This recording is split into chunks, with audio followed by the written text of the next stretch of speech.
ఏపీలో మద్యం షాపు యాజమానులకు భారీ శుభవార్త చెప్పింది రాష్ట్ర ప్రభుత్వం. 2 నెలలుగా వారు ఎదురు చూస్తున్న ఎదురుచూపులకు సీఎం చంద్రబాబు సర్కార్ తెరదించింది.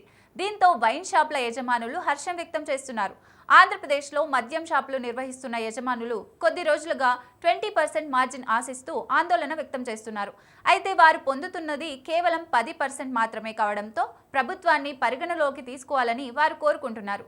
ఈ అంశంపై ఎక్సైజ్ శాఖ మంత్రి కొల్లు రవీంద్ర స్పందించారు. కొల్లు రవీంద్ర మద్యం షాపుల యజమానులకు సంతోషకరమైన వార్త చెప్పారు. రాష్ట్రంలో గత ప్రభుత్వంలా కల్తీ మద్యం కాకుండా నాణ్యమైన మద్యం అందిస్తున్నామన్నారు. దీంతో పాటుగా బెల్ట్ షాపుల యజమానులపై కఠిన చర్యలు తీసుకుంటున్నామన్నారు. ఇప్పటికే నిబంధనలు ఉల్లంఘిస్తున్న వారిపై చర్యలు తీసుకుంటున్నామని చెప్పారు. మద్యం షాపుల మార్జిన్ను త్వరలో పెంచుతాం, దుకాణదారులకు ఏమాత్రం నష్టం లేకుండా చర్యలు చేపడతామని తెలిపారు. ఎక్సైజ్ శాఖ ఈ నిర్ణయాన్ని తీసుకున్నందుకు ఆయన చాలా సంతోషంగా ఉన్నారు.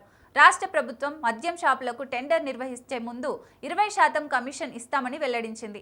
అయితే అప్పుడు ప్రకటించిన కమిషన్ ఇవ్వాలని వైన్స్ బార్ల యజమానులు ప్రభుత్వాన్ని డిమాండ్ చేస్తున్న నేపథ్యంలో మంత్రి ఈ విషయాన్ని వెల్లడించారు. ఇటీవలే మద్యం షాపుల యజమానులు ప్రభుత్వానికి డెడ్లైన్ విధించారు. ఈ నెల 14వ తేదీలోపు కమిషన్ పెంపుపై నిర్ణయం తీసుకోకపోతే మద్యం కొనుగోళ్లు ఆపివేస్తామని మద్యం షాపుల యజమానులు హెచ్చరించారు.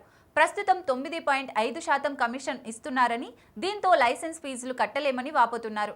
వారు మద్యం కొనుగోలు నిలిపివేస్తే రాష్ట్రంలో వైన్ షాప్ బంద్ అయ్యే ఛాన్స్ ఉంది.